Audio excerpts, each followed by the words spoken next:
ya tarehe 29 imekaribia, iko karibu sana, na shughuli za kampeni zinaendelea kwa wagombea mbalimbali, wale ambao wapo kwenye level ya kitaifa, lakini wabunge na madiwani, na watu wote hawa wanalitegemea jeshi la polisi katika mustakabali wa masuala ya usalama. Wakati shughuli za kampeni zikiendelea, kesho na kesho kutwa kutakuwa na mikusanyiko mikubwa tena hapa Dar es Salaam, na mikusanyiko hii itafanyika katika uwanja wa taifa wa Benjamin Mkapa maarufu kama uwanja wa Lupaso, tarehe 25 mwezi wa 10 mwaka huu wa 25 majira ya saa 11 za jioni.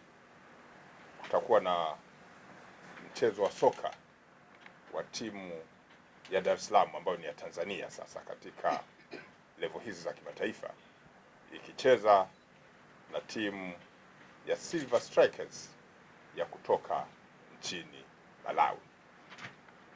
Mchezo huu umekusanya hisia tofauti kutoka kwa wapenzi wa soka kutokana na matokeo ya awali, na unatarajia kukusanya watu wengi, hasa kutokana na jinsi uongozi wa Yanga ulivyoamua mchezo huu uwe kwa mashabiki na wapenzi wa soka wa timu hiyo.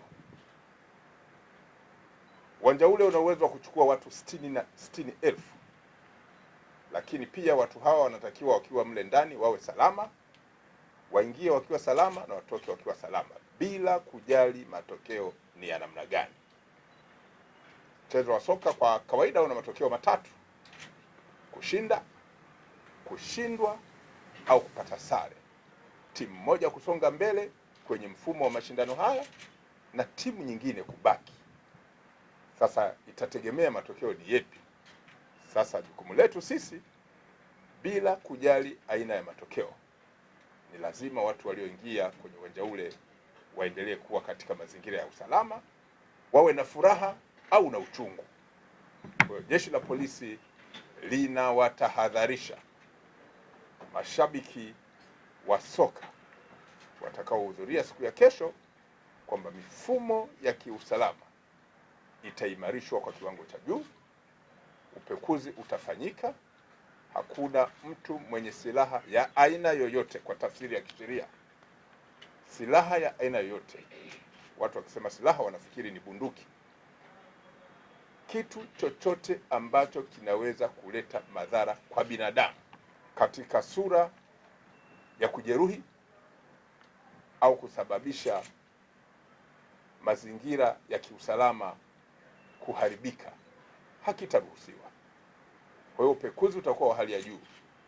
Ni askari wachache au watu wenye mamlaka ya kiusalama wachache watakaoruhusiwa kuwa katika mazingira ya vyombo ambavyo vitasaidia kuimarisha usalama.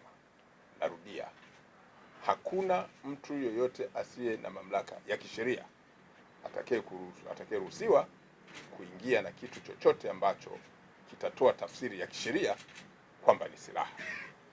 Lakini tunawakumbusha kwamba barabara hii ya Duse itafungwa kama ambavyo kwenye michezo mikubwa tumekuwa tukifanya, na barabara ile ya Bandela itatumika zaidi katika kuingia na kutoka kwenye uwanja ule. Tunawakumbusha mashabiki wa soka kuwa wastaarabu katika lugha wanazozitumia wakiwa kwenye uwanja ule. Watu wanakwenda kwenye soka kama burudani, wanakwenda na familia, wanakwenda na waume zao, wanakwenda na wake zao, wanakwenda na watoto wao wa kiume na kike kama familia. Matusi mazito ya ovyo ambayo yanaporomoshwa na baadhi ya watu hayatavumiliwa. Narudia, tabia ya matusi ya ovyo yanayoporomoshwa na watu au baadhi ya watu hayatavumiliwa. Atakayeporomosha matusi ya ajabu tutamwaibisha pale pale.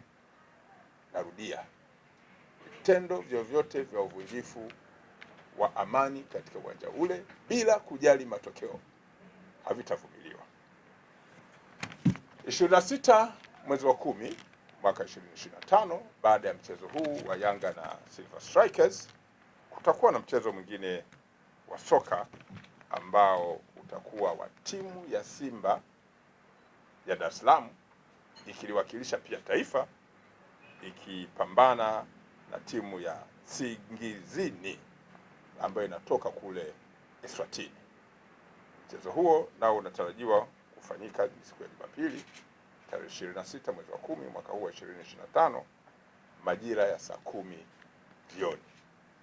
Kama maelezo nimeyotangulia kuyasema kwenye mchezo wa Yanga na timu ya Silver Strikers, msimamo utakuwa ni ule ule wa masuala ya kiusalama.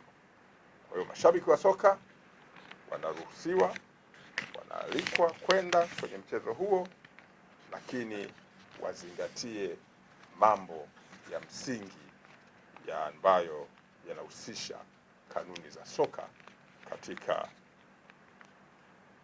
mashirikisho ya soka ya bara la Afrika, lakini yale ya dunia.